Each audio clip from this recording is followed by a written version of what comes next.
이성 파트너와의 유사점은 일반적으로 우리에게 보상 효과를 가져오지만 차이점은 반대 효과를 가져옵니다. 그리고 우리는 비슷한 방식으로 생각하는 사람들에게 훨씬 더 큰 매력을 느끼게 되고 무엇보다 그 사람과 함께 있는 시간이 아주 즐겁죠.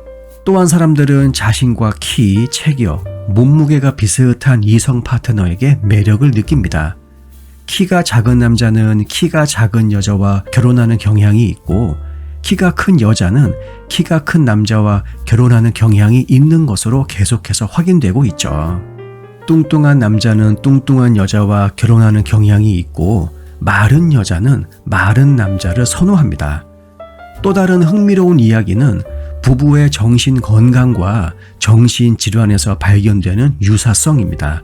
예를 들어서 정신 분열증을 가지고 있는 여성의 남편 역시 정신장애 증상을 보이는 경향이 있는 것으로 확인되고 있죠.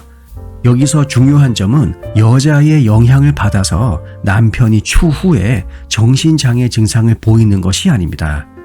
정신분열증을 가지고 있는 여성의 남편 역시 이미 정신장애 증상을 가지고 있는 경우가 굉장히 많다라는 것이죠. 그리고 우울증을 앓고 있는 사람들을 대상으로 한 연구에 따르면 이들 중 41%의 경우 부모 모두 정신적 문제를 겪고 있는 것으로 나타났습니다. 게다가 우울증 경향이 있고 기분 상태가 수시로 바뀌는 변덕스러운 사람들은 불행복 지수에서 자신과 비슷한 사람들에게 매력을 느끼는 경향이 있다는 일부 증거들도 있죠. 자신과 비슷한 사람들에게 매력을 느끼는 경향이 있다는 증거도 일부 있습니다. 마찬가지로 행복한 사람은 행복한 사람에게서 매력을 느끼게 되죠. 결론적으로 모든 남녀 관계에서는 감정 그리고 정서 상태의 유사성이 커플의 서로에 대한 매력을 증가시킨다는 것은 분명합니다. 그렇다면 여기서 한 가지 질문이 떠오르죠. 어떤 유사점은 다른 유사점보다 더 중요한가? 진화심리학자 데이비드 버스 교수의 말에 따르면 그렇다라고 합니다.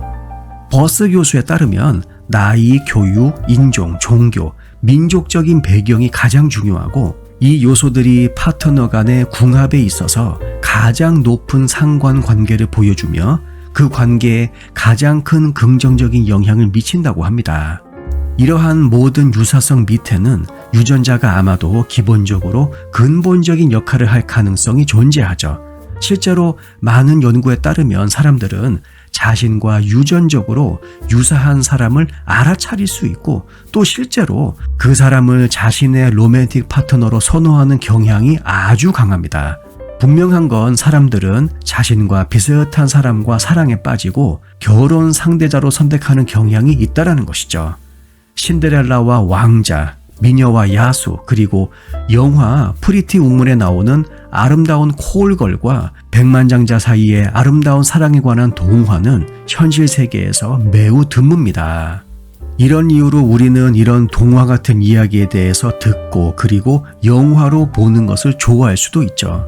영화 프리티 우먼 원작에서는 두 사람이 결국 헤어지는 장면이 나옵니다. 하지만 프리티 우먼 프리미어에서 시청자들의 반대가 큰 나머지 그 이야기를 일종의 동화로 각색한 다음 결국 시청자들이 원한 적절한 결말을 만들어냈죠.